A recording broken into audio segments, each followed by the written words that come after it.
is to aggravate or get on the bad side of your judge.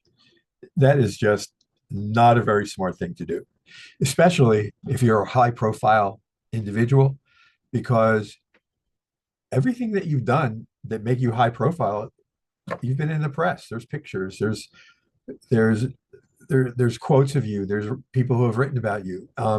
It's just it's not going to get you far. My name is Mark Blatstein. I'm a physician founder of Physician Pre-Sentence Report Service. I work with white collar defendants to help minimize the amount of sentencing that you will have to go through. Today, Sean Diddy Combs, and the idea was for to have a great first impression, kind of like when you go out on your first date with your judge. It didn't happen. You don't want to alienate your judge. You don't want to lie to your judge. You don't want to lie to the probation officer.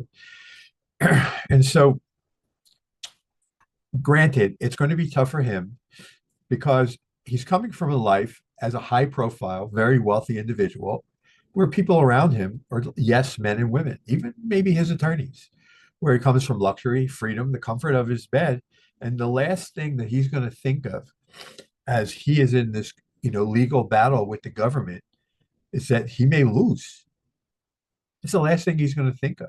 And, he's not going to think solitary confinement, in a prison, let alone one like MDC Brooklyn, which, has been written about extensively, where federal judges have refused to put their clients in there, or at least put the Federal Bureau of Prisons on notice that the place is, infestated with rodents, that there is crime, that there are weapons, that there is drugs, that there's violence, and that it's just a very difficult place.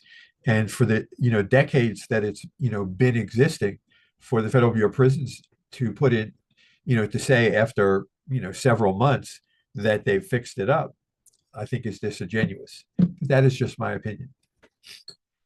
And so this can be a humbling experience, even for the best of us. And while Mr. Holmes is a very Combs rather is a very he's a very strong character. He has a very strong character.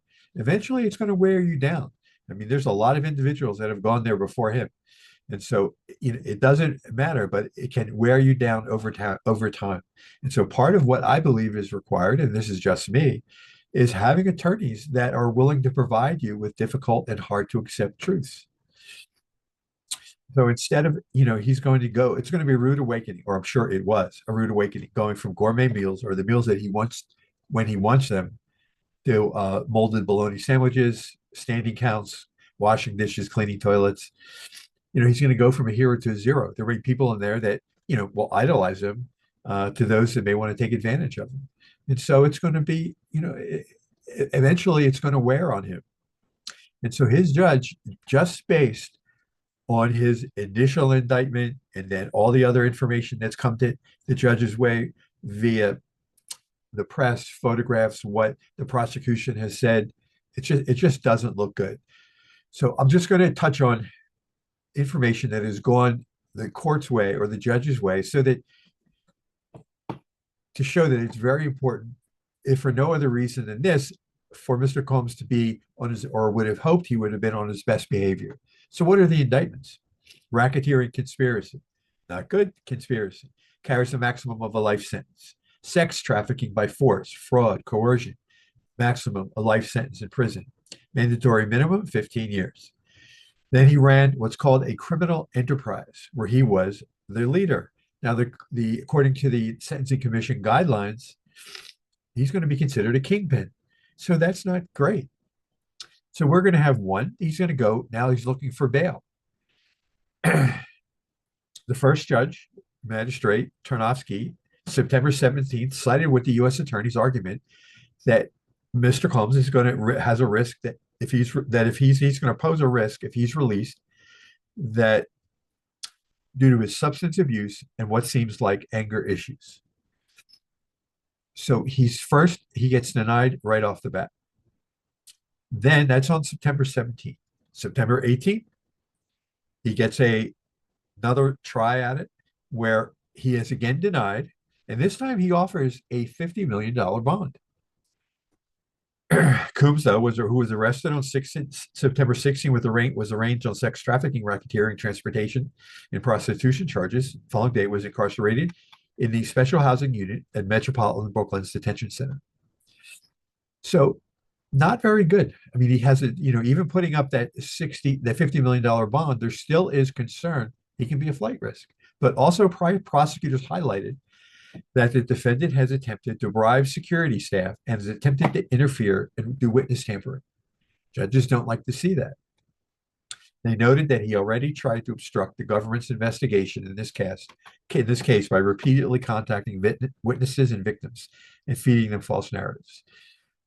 And so those are just, the first two times that he was denied bail, but he was also denied bail two more times, another time for witness tampering specifically, and then a fourth time. And you can see that over time, it's settling in on him where he's beginning to look a little older. I mean, it's not easy, especially isolation in this particular prison. Now you're going to look at the case of that's going to be against him. If you have to kind of think about it this way from a satellite view. He's locked up. The government has all of his electronics. They have his cell phones. They have all of his text messages. They have all the information going back and forth, all of his employees, staff, his assistants, staff. And they understand that they were able to procure women and male sex workers to engage in performances, sex gratification. Everyone that worked for him, directly, indirectly, that got sex workers or got girls to come in, guys to come in, got drugs, whatever it was, they're all going to be offered 5K 1.1, which is the ability to provide evidence for less prison time. And each of these individuals, they don't have his financial deep pockets. You don't think that they're going to offer information? And so the prosecutors are going to begin, they have all this time to begin to compile all this information against him. And it just doesn't look good. But this is like not the end of it. So they're compiling information now on forced labor, kidnapping, arson, bribery, obstruction of justice. But this is not the end of everything. The founder of Bad Boy Records pleaded not guilty during his arraignment and hearing, and the obvious bail has been denied, accusing all of his employees. Combs, is accused of using all of his employees to carry out, facilitate, and cover up his abusive behavior. Again, they're being questioned and they're being offered, talk to us, and we may not put you in prison. But we have one of his big attorneys, not all of them. Anthony Rico recently notified the judge of his intent to withdraw, explaining that this decision followed discussion with Combs' legal team. And, it had to, I'm not sure the reasons that he said that he needed to separate, but it doesn't show that it's not a good thing to have your attorneys beginning to walk away. Now, his lead counsel, Mark Agnifilo, I'm not pronouncing it right, except his wife, who's also an excellent attorney, is defending Luigi Mangione, which is just another tidbit of information. So the reason I'm going through all of this is that even though he hasn't yet been to trial, been pled guilty, whatever, it's not guilty yet. But you don't want to alienate or create the impression to the judge or the court or any of these judges that you're a bad guy. And I don't know that Sean Diddy Combs has been able to create the impression with these separate judges where he can go back to them for leniency. And so he looks humbled, if you will,